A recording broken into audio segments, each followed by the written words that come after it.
powered by the Montana Television Network. The 10 o'clock news continues on KPAX, Montana's news leader.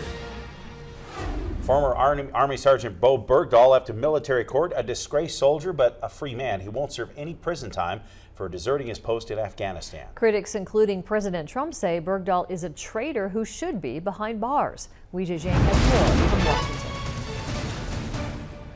Bo Bergdahl walked out of military court at Fort Bragg wearing civilian clothing. He was granted a dishonorable discharge and a reduced rank as punishment for deserting his post in Afghanistan back in 2009. He's certainly glad this is over. Bergdahl spent 5 years as a Taliban prisoner until President Obama brokered his release. The most serious charge against the 31-year-old was endangering the troops who went looking for him.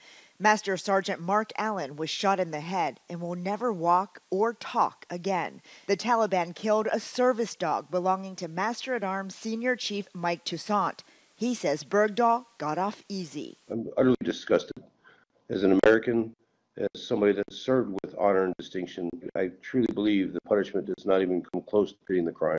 30 years ago, he would have been shot. Then candidate and now President Trump agrees. In a tweet, the president called the judge's decision a complete and total disgrace.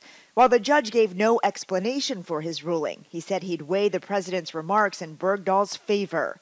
The soldier's attorney says the remarks could have an even greater effect on appeal. We think there's an extremely strong basis for dismissal of the case. A dishonorable discharge triggers an automatic appeal. It also strips Bergdahl of his access to the VA's mental health treatment, which his lawyers say he desperately needs. Wei Zhang, CBS News, Washington. He was also ordered to pay about $10,000 in pay.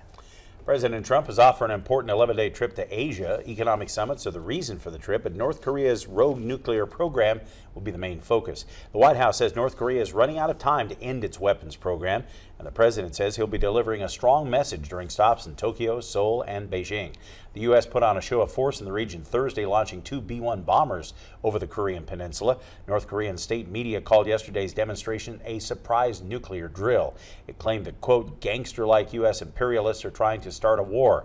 The White House says President Trump is also preparing to talk tough with America's trade partners. Coming up, find out which Lego is the best-selling toy on Amazon. Plus, the Great Pyramids of Egypt are continuing to reveal secrets. Scientists have discovered a new mysterious void. And it's time to set your clocks back to standard time. But what effect is that going to have on your body? We'll take a look coming up in Healthline.